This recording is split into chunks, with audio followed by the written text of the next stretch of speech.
Okay. So Lincoln, tell me again how long you've been doing Taekwondo. 2 years. 2 years, and what made you try it? Well, I was doing karate like, I don't know, like... When you was a little tiny baby, wasn't it? Yeah, and I was like really small. And then the karate club shut down. Then a couple of months later I asked my mum if I could go back. But then my dad said, well, try starting Taekwondo, and Then you loved it? yeah.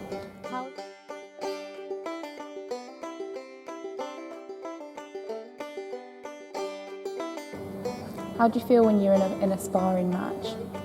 I feel nervous a little bit. Yeah? In a good way? Yeah.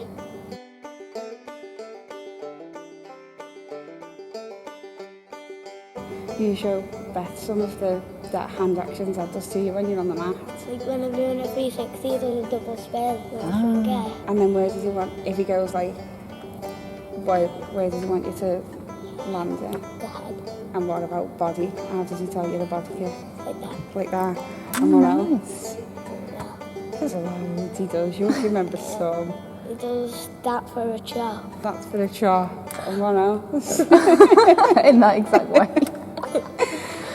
Do you have one for, what's a back kick? Do you do a back kick one? I don't think we have one for a back kick. Oh, you don't have one for a back kick.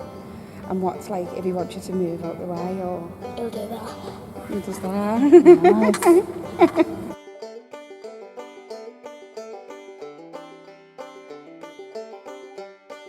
I think it's done amazing for him, because before we came, he used to say that he wanted to be a ninja, do you remember, when he was a baby? And he tried a couple of little things, but before we came here, he never used to play out or like really mix well, did you? Never play out with the friends in the street or even invite them in the back garden, and he'd struggle slightly, but I think because everyone's been so accepting with him here and has just kind of, it's not an issue at all for anybody, and I think that's kind of made you realise it's not a big thing anymore, is it? No. We moved house recently, about 6 months ago, and something that he would never have done, even up to 12 months ago. There was children playing out in the street, wasn't he? And he was kind of like sat watching them, and I was like, you could go and stay if you wanted to play, and he was a bit like, no.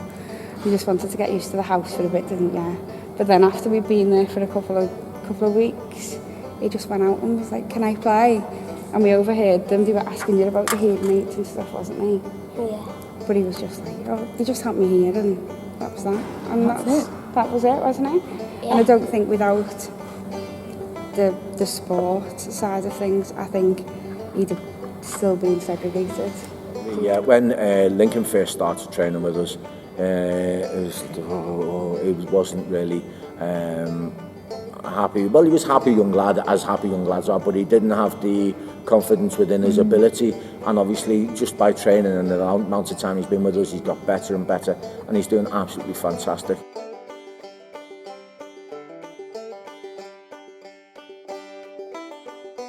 You're working towards being a deaf-friendly club? Yes. What are the steps you're taking?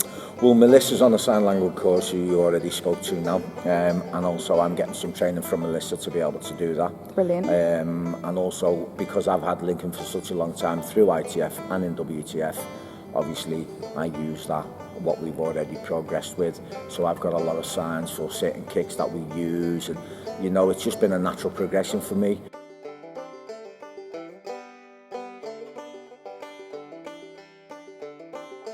I've learned a different way how to teach, you know.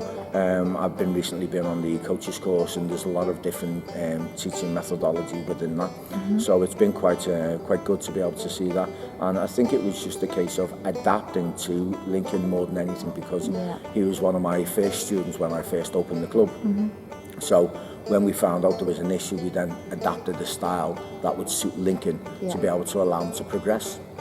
Would you say that a general ethos then of the club is, no matter what sort of impairments or abilities or ages of people that approach the club, is just not treat them any differently? We don't. You know, we get people coming all the time, and you know, we've advertised and we've said, look, when the kids have won stuff in the papers and stuff like that, we say if you're interested, any more information, please give us a call. We're open arms. Everybody can come and join us and have a go, you know, because at the end of the day, if you don't know, you don't try, you're never going to know whether you like it.